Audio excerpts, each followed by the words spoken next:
මගේ නම චංචල. නමටම ගැලපෙන විදියට හිත චංචල වුණාට මම ඉන්නේ හරිම තනි වෙච්ච ලෝකෙක. මගේ මහත්තයා අසංග 60කින් අවුරුද්දක් විතර වෙනවා. එයා වැඩ. මම මෙහෙ බෝඩිම්ක තනියම ජීවත් වෙනවා. අසංග ඉන්නකල් අපේ ජීවිතේට තිබ්බ සතුට ආදරේ ලෙන්ගතුකම දැන් මට දැනෙන්නේ හීනයක් වගේ. හැමදාම රෑට ඇඳට ගියාම හිතට එන්නේ පුදුම හිස් බවක්. එයාට කෝල් කරලා කතා කරනවා. එයා බිසි එක මට තේරෙනවා.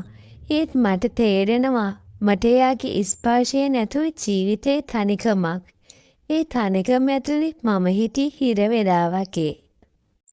ඒ දවස නිවාඩු දවසක් වුණත් මට අත්‍යවශ්‍ය වැඩ වගේකට ටවුන් එකට යන්න වුණා. උදේ පාන්දරම මම ගමන යන්න පිටත් වුණා. නිවාඩු දවසක් නිසා වෙන්නේ නැති බස් ස්ටෑන්ඩ් එකේ සෙනග පිරිලා. සාමාන්‍යයෙන් මම සෙනග වැඩි බස්වල යන්නේ එච්චර කැමති නෑ. ඒත් මට ඉක්මනට වැඩේ කරගෙන එන්න ඕනේ වුණා. හිත හයිය කරගෙන මම කට්ටිය ඇස්සේ රිංගලා කොහොම හරි බස් එකට නැංගා. බස් එකේ ඇතුළත් සෙනගින් පිරිලා. ඉන්න තැනක් නැති තරම්. මට යන්තම් මිඩක් ලැබුණා. කෙනෙක්ට හේතු වෙලා හිටගන්න. බස් එකේ දොරට ළඟ වෙලා අක්කලක එල්ලිලා මම හිටි එළිය බලාගෙන. හිතේ තිබ්බේ කලින් තිබ්බ හිස් බවමයි.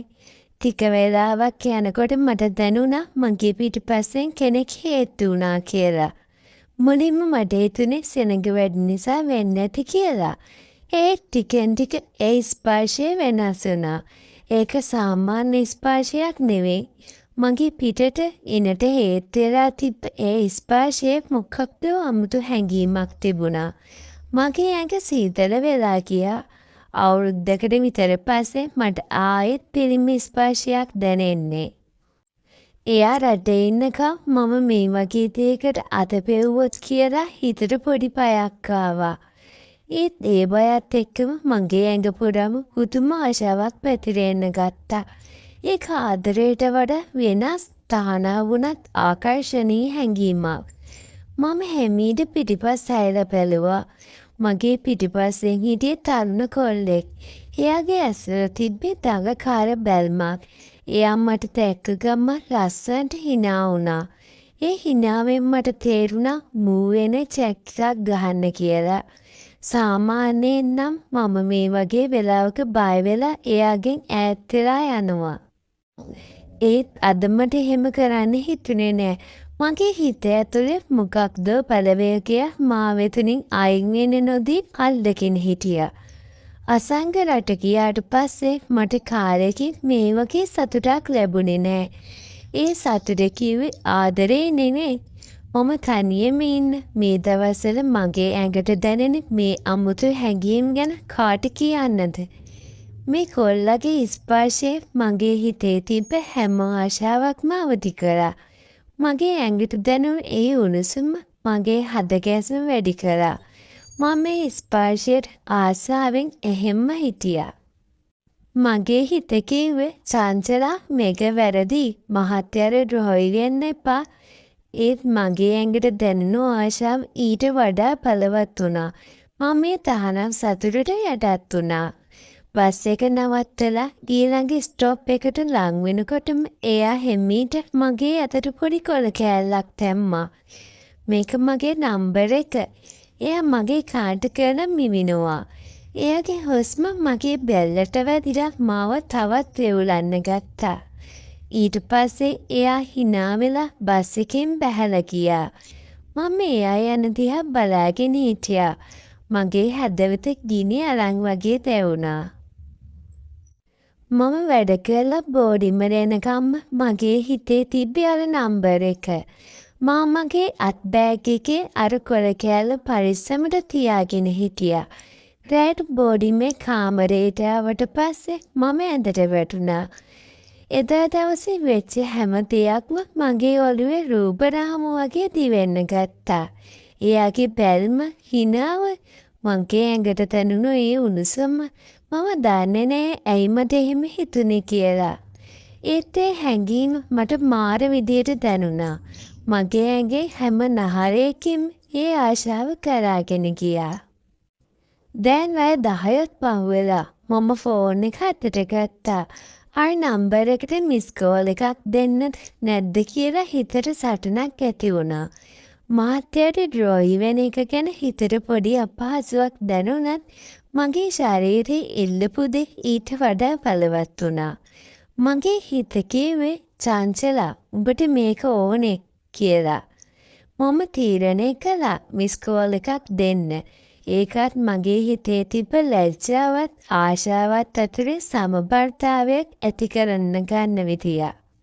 එක් වතාවක් වදින්නට දුන්නා. ඊට පස්සේ මම ෆෝන් එක කට් කළා. මම බලාගෙන හිටියා. තප්පර කිහිපයක් ගියා. මගේ හදවත වේගයෙන් ගැහෙන්න ගත්තා. කෝල් කරයිද නොකරයිද? එක පාරටම ෆෝන් එක නාද වුණා. මම ෆෝන් එක අතට ගත්තා. නොදන්නේ නම්බර එක. ඒත් මට තේරුණා එයා කියලා. ගැහෙමින් තිබ්බ හිතින් මම කෝල් එක ආන්සර් කළා. මේ බස් එකේදී හම්බ වුණ මිස් නේද?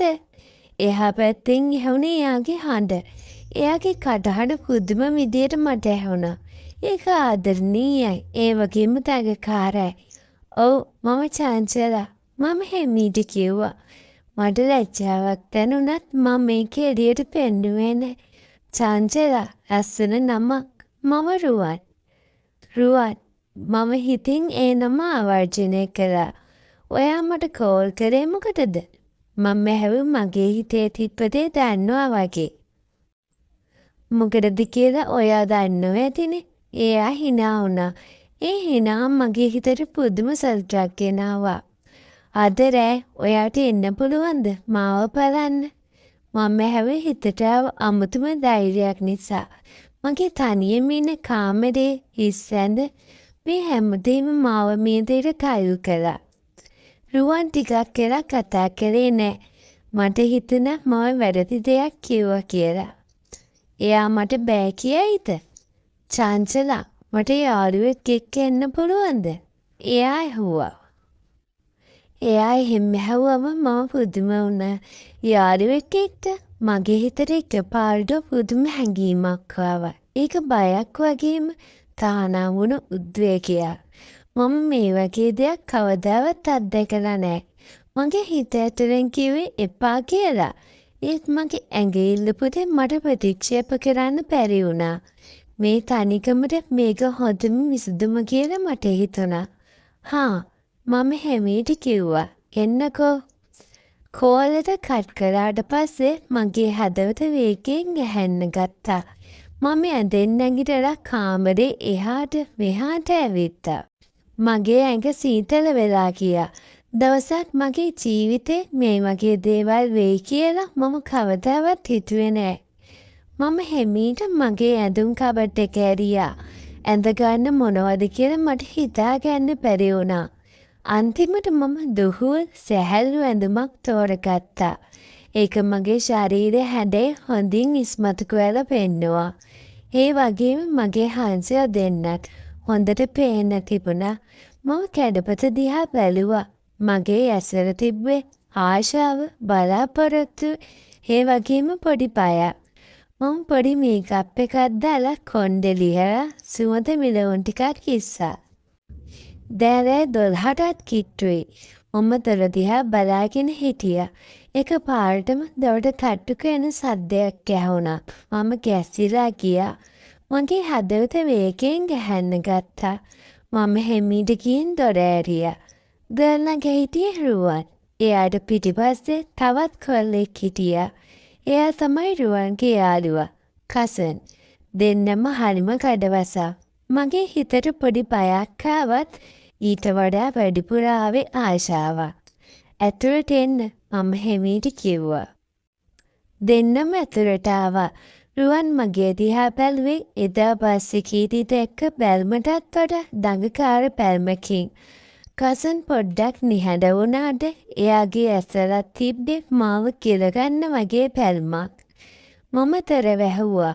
කාමරේ තිබ්බ අඳුරත් ඒ කොල්ලෝ දෙන්නගේ පැමිණීමත් එක්ක කාමරේ පුරාම අමුතු උණුසුමක් පැතිරෙන්න ගත්තා. මම ඇඳ ළඟට ගිහින් හිටගත්තා. එයාලා දෙන්න මගේ ළඟට ආවා. එයාලා ළඟට එන ටිකටත් මගේ ඇඟ පුරාම පුදුම ආශාවක් පැතිරෙන්න ගත්තා. මගේ ශරීරය තෙත් වෙලා ගියා.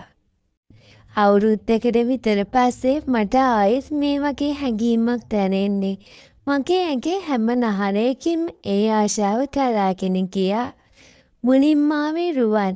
එයා මගේ ඉනෙන් අල්ලලා එයාගේ ඇඟට ලං කරගත්තා. එයාගේ උණුසුම් දෙතොල් මගේ දෙතොල් මත තැබුවා. මගේ ඇස් පියවි ගියා. එයා මාව උණුසුම්ම සිපගන්න ගත්තා. එයාගේ දිව මගේ කට ඇතුළට දැම්මා. මගේ අත් එයාගේ බෙල්ල වටේ එතිර ගියා. මම එයාට සම්පූර්ණයෙන්ම යටත් වුණා. එයා මාව සිපගන්න ඇතර එයාගේ අත් මගේ පිට දිගේ පහළට ගියා. මම හීනියට කෙඳිරි ගෑවා. මේ තහනම් සතුට මා පිස්සු වට්ටන්න ගත්තා. ඊට පස්සේ කසන් ආවා. රුවන් ටිකක් පස්සට වෙලා මගේ දිහා බලාගෙන හිටියා. කසන් මාව ලං කරගෙන එයාගේ තොල් මගේ බෙල්ලට තැබුවා. එයාගේ උණුසුම් තොල් මගේ බෙල්ල එහා මෙහා ගියා. මගේ මුළු ඇඟම වෙවුලන්න ගත්තා. කසන් මාව හිමීට ඇඳට තල්ලු කළා. මම ඇඳ මත දිගා වුණා. එයාලගේ ඇස් මගේ ඇඟ පුරාම දිව්වා. මගේ හිතේ තිබ්බ හැම ලැජ්ජාවක්ම නැති වෙලා ගියා. මට ඕන වුණේ මේ සතුට, මේ ආශාව, මේ උණුසුම. මම දෙන්න අතර හිර වෙලා හිටියා. මගේ හදකැස්ම වේගවත් වෙලා හුස්ම ගැනීමත් අපහසු වුණා. මම දන්නේ නෑ මේ හැඟීමට මොකක්ද කියන්නේ කියලා. ඒත් මේක පුදුම සතුටක්. අවසානයේ දෙන්නම එකට රුවන් මගේ දකුණු පැත්තේ, කසන් මගේ වම් පැත්තේ. මම කෑ ගැහුවා. ඒක වේදනාවක් වගේම පුදුම සතුටක්. මගේ ඇස්වලින් කඳුළු ගලාගෙන ගියා. මම එයාට සම්පූර්ණයෙන්ම යටත් වුණා. මගේ මොයි කැඳිරිලි පිට වුණා. ඒක මගේ ජීවිතයට ලැබිච්ච පුදුම අත්දැකීමක්. වේදනාවක් සතුටත් මිශ්‍ර වුණු හැඟීමක්. මගේ ඇඟට දැනුණු ඒ උණුසුම මාව පිස්සු වට්ටන්න ගත්තා. අවසානයේ එයාලා දෙන්නම නාගෙන ඇඳුම් මැදගෙන යන්න පිටත් වුණා. චංචලා හම්බුවෙමු ආයෙත්. රුවන් hina වෙලා කිව්වා. කසන් පොඩි සිනාවක් පා එළියට ගියා. මම දොර වහලා ඇඳට ආවා. මගේ ඇඟේ හැමතැනම රිදුම් දුන්නත් මගේ හිතේ තිබ්බේ පුදුම සතුටක්. මේක වැරදි කියලා මම දැනගෙන හිටියා. ඒත් ඒ සතුට මට ප්‍රතික්ෂේප කරන්න බැරි වුණා. අසංග රටේ ඉන්නක මගේ තනිකමට මේක තමයි මට ලැබිච්ච සැනසීම. මම ඇස් පියාගත්තා. තහනම් වුණත් මේ සිද්ධිය මගේ හිතේ මතකයක් විදියට සටහන් වෙලා තිබුණා. මට ඕන වුණේ මේ හැඟීම, මේ උණුසුම, මේ ආශාව. මේක මගේ ජීවිතයට අලුත් පිටුවක්. මේක කොහෙට යයිද කියලා මම දන්නේ නෑ. ඒත් මේ මොහොතේ මට දැනුනේ මම ජීවත් වෙනවා වගේ. මේ වගේ කතා කියවන්න කැමති අය අපිව සබ්ස්ක්‍රයිබ් කරලා තියාගන්න. මේ කතාව ලස්සනයි නම් ලයික් එකක්, කමෙන්ට් එකක් දාගෙන යන්න අමතක කරන්න එපා.